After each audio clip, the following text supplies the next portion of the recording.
Bonjour à toutes et à tous, c'est Uspook. Aujourd'hui, nous allons parler des cartes bannies du bloc Wizard. Vous avez certainement conscience de leur existence, mais savez-vous pourquoi ces cartes ont été bannies? C'est ce que nous allons voir de suite, avec la première carte.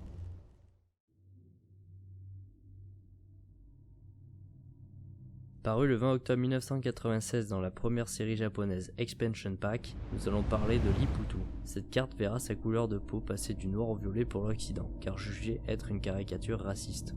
En 2000, l'écrivaine et critique littéraire Carol Boston Wheeler publie un article nommé Pokémon politiquement incorrect. Un des personnages Pokémon renforce un stéréotype racial offensant. Pour faire simple, elle met en avant le fait que l'Iputu ressemble à une incarnation drag queen et en surpoids de Little Black Sambo, qui était un livre mettant en scène un personnage noir au stéréotype raciste qui a été retiré des ventes en 1988 suite au mouvement afro-américain des droits civiques. Suite à tout ça, nous aurons droit en Occident à un Liputu violet, sauf dans Neo Révélation et Aquapolis, aucune idée pourquoi, et à partir de 2005, Liputu devient officiellement violet, même en japonais.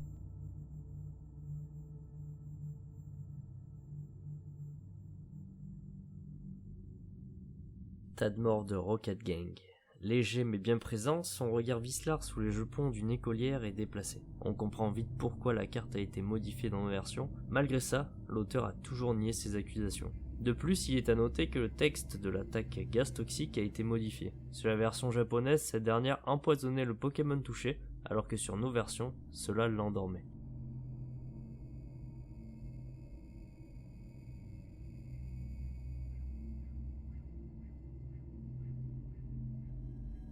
Nous restons dans le même thème, et cette fois-ci nous allons parler de Ondine. Dessinée par le grand Ken Sugimori, ce dernier l'a représentée dépourvue de vêtements.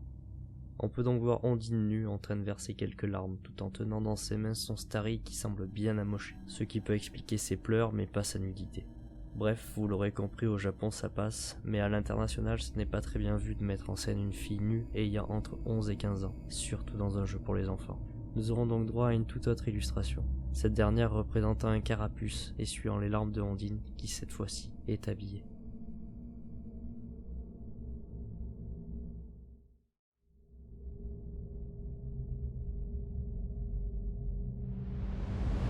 Cette carte est parfaitement dans le thème de Halloween.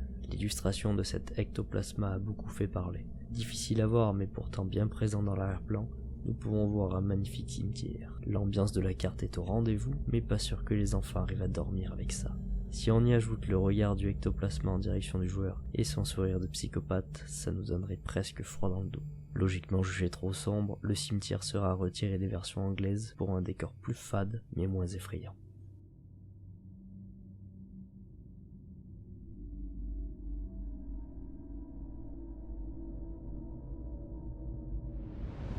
Après son ectoplasma, c'est maintenant Sabrina qui est sujette à la controverse. Décidément, la championne d'arène de type psy a des problèmes psychologiques.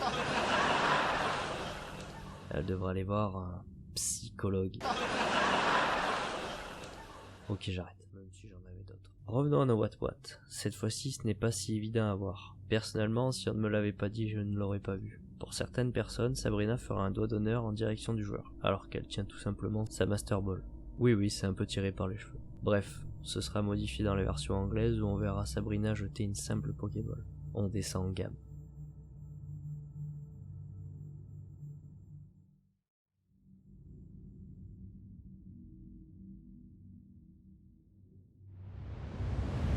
Sûrement la plus connue des cartes bannies, car c'est ce qui saute le plus aux yeux si vous ne faites pas partie du Parti socialiste des travailleurs allemands, plus communément appelé le Parti nazi. En effet, on peut apercevoir sur la carte originale ce qui pourrait s'apparenter chez nous à une croix gammée nazie. Cependant, il ne faut pas oublier qu'initialement c'est un symbole bouddhiste, appelé svastika, qui se traduit par ce qui apporte la bonne fortune ou la chance et qui remonte à l'Antiquité. La croix gammée, quant à elle, est une représentation dextrogire, c'est-à-dire qui pointe à droite, du svastika, qui selon les propres mots d'Hitler représentait le combat pour la victoire de l'Arien. Rien de très joli et qui n'est en rien lié à l'origine du symbole. C'est donc pour éviter toute confusion des deux symboles et de leur interprétation qu'il a été remplacé sur les versions occidentales et les dernières impressions japonaises.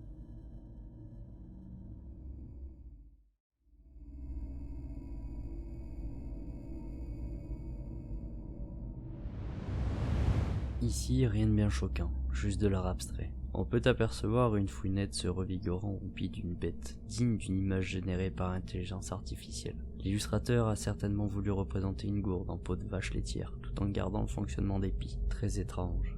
Bref, on remplace tout ça par des bocaux remplis de lait meumeux dans une étable, on rajoute un petit mélo et le tour est joué. Plus d'incompréhension et surtout un vrai lien avec Écrème.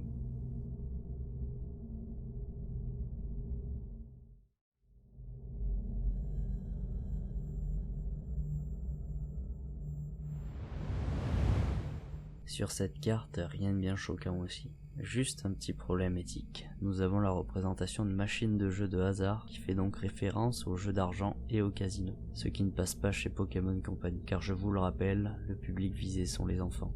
Dans nos versions, nous aurons la même illustration en zoomé, afin que ça illustre un semblant de bande d'arcade, ce qui colle mieux au public cible. Ce problème d'éthique ne touche pas que la carte jeu d'arcade, il y a également la carte jeu de chance qui subira les mêmes modifications dans nos versions.